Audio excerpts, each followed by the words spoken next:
I don't expect this of you, but if you want to help me, I would be grateful. In the sewers below our city, there lurks a horrid creature that hungers for human flesh. The creature has killed many, including my son and my husband. If you destroy it, I will reward you. Please, be careful, though. That beast has taken enough from us already. The sewer entrance is through the trapdoor, just up the street. The Haradrim used to mummify their highest mages and infuse them with spells that would allow them to protect their tombs, even after death. I have no idea why one of them would be acting so malevolently. Perhaps Drognan or Farah would know more about this. Hey, don't touch my drink, or I'll bore a hole into your skull with my thumb. The creature makes its lair in the tunnels beneath the city. He butchered my husband and son. I simply cannot bear to talk about it. There are two entrances to the sewers, I believe. One of them is right near here, down by the water beneath the docks. I can see it from my ship, and you can bet I keep an eye on it every night. I believe that the creature you refer to is one of the ancient Haradric mummies from the tombs that lie buried beneath the desert sands. It is unusual for one of his kind to be so far away from his resting place. I sense in this entity a restless and malevolent spirit. I hear that beast is after body parts. Does he eat them? Ooh, ghastly. Farah and I have been talking about the creature recently. From my studies, I have deduced that it is Radament the Fallen, an ancient Haradric mummy that has for some reason left his tomb to prey on mortals. I'm doing some more research now. If you check back later, I may have some more insight as to his nature. I've personally found some of that devil's victims washed up out of the sewer. Often they are missing limbs or a head, and their bodies have always been skinned. At first, the creature raided the town at night. That's how Atma lost her family. Now we've got him barricaded in the sewers. You're safe up here on the surface, but every now and again some fool wants to be a hero and heads down to the waste tunnels with a pig sticker. I hear that the creature kills his victims in order to hack off their limbs. I guess that makes me a less likely candidate, eh?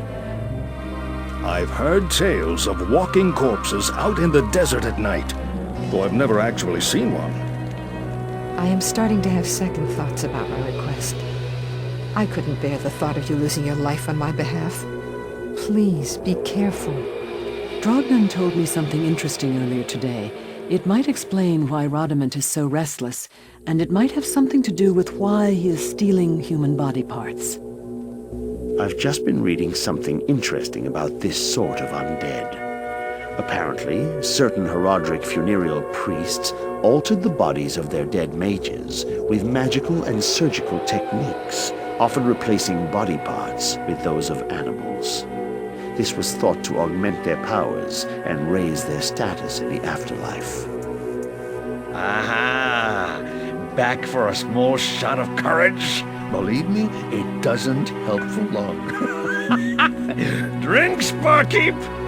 I noticed a rotting human arm floating in the harbor this morning. I suspected foul play, so I told Grays. He didn't seem too concerned since there haven't been any folk reported missing lately. The Haradric mummies were created to protect the tombs, but Radament is far from his burial chamber. Given the aberrations that have been witnessed lately, it comes as no surprise that even the ancient guardian spells have begun to unravel. Be wary of this as you venture farther into the desert. Peppermint?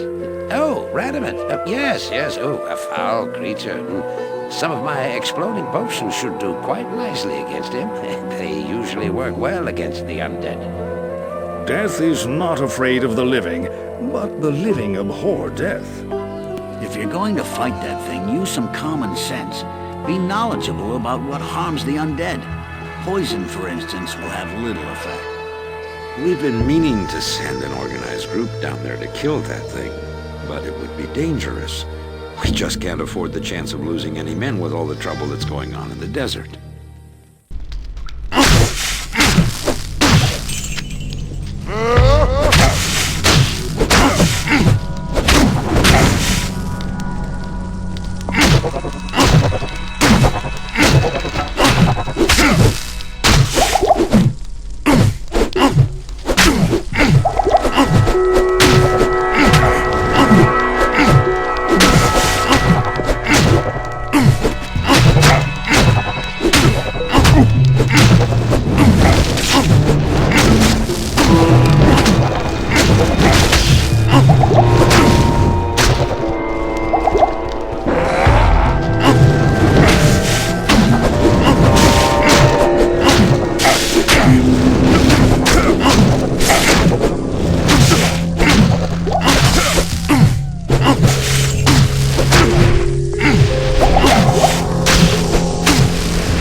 I've just about had my fill of the walking dead.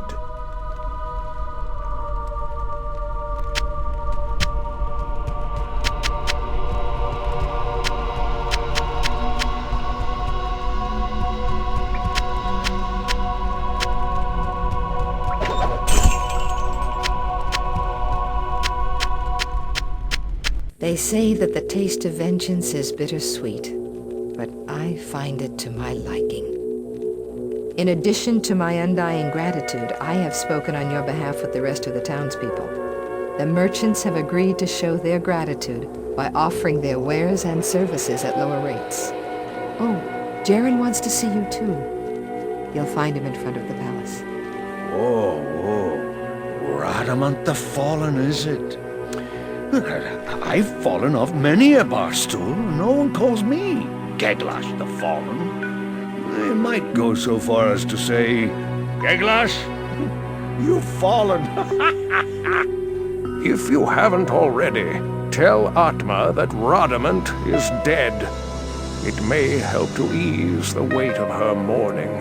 As you have helped Atma and all of us, so shall I help you. From what you tell me, it would seem that Radament was bent on the task of reviving his own mummified corpse with the flesh of the living. This is very unusual indeed. It takes an incredible magic power to alter the singular purpose of an undead mind. Perhaps there is a power at work here, which is beyond my ken. You've killed Radament, eh? That's quite a nice piece of work. If you ever need a job as a mercenary, I'd be happy to sign you up. We ran into one of those old tomb guardians when I ran with my bandits. I know they aren't easy foes to face, so you sure have my respect. Have you told Atma yet? Atma's been telling everyone what you've done for her. Good job, mate. At night out on my ship, I was often awakened by that fiend's awful moaning. I'll bet I rest easier now. Little of what I am able to hear is of any value. Radament's death, however, is news worth hearing. I'm sure Atma will be glad to hear of this.